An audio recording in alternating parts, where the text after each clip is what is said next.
In this video, I'm going to show you how to use the drum gauge. On this gauge, there are some numbers and some lines. So 7, and then there are 3 lines, 8, 9, 10, 11, 12. Okay, I'm going to explain what they mean on a whiteboard. Okay, so I've drawn the same thing that I've shown you on the gauge on the board. So this line represents the 7, where it says 7, it represents 7.000. The next one is 725, 750, 775, 8, same thing, 825, 50, 75, 9, 925, 950, 975. Before we use the gauge, we will need to find out what is the maximum diameter for the drum that we're measuring. A couple of ways of doing it. One is you can just go to the all data or some manual, find out what it is.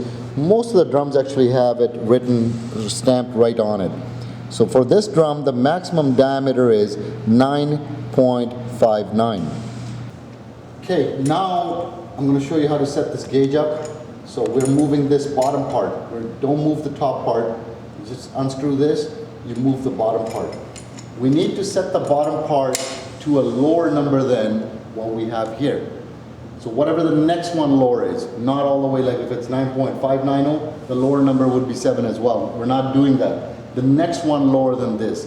Remember, we can only set it to 7, 725, 750, 775, and so on. In this case, 925, 950, 975.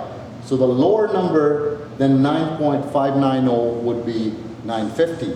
So this gauge, we're going to set this up. I'll show you this in a minute. We're going to set this up at 950. This is where this part is going to sit right here. For example, if it was 839, okay, if it was 839, we would set it to just past 825. Okay, hope that makes sense. Okay, so we're going to start setting this up. So here's our 7, 8, 9, 925, 950. So we're just going to move it right next to 950. It doesn't go right on it. The reason for that is because this screw here is tapered, so are these holes. So it has to go into that hole. Okay, so when you do that, it slides tiny bit forward. So that's how far, you can see how far it is. There's your 50. There's your 50. It's tiny bit past that. It's not going to sit right. It's not going to sit right like that. Okay?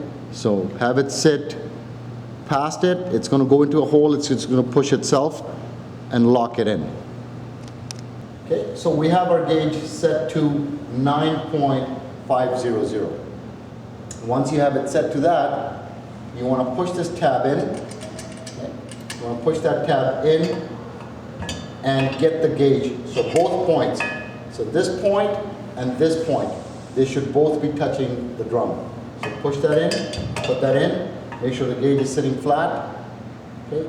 You want to tilt the gauge side to side until that gauge right here, it moves to the maximum.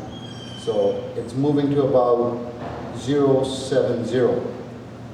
Drums are known to get oval because of the heat, so you want to do at 180 degrees as well. So turn it around, same thing, move it side to side.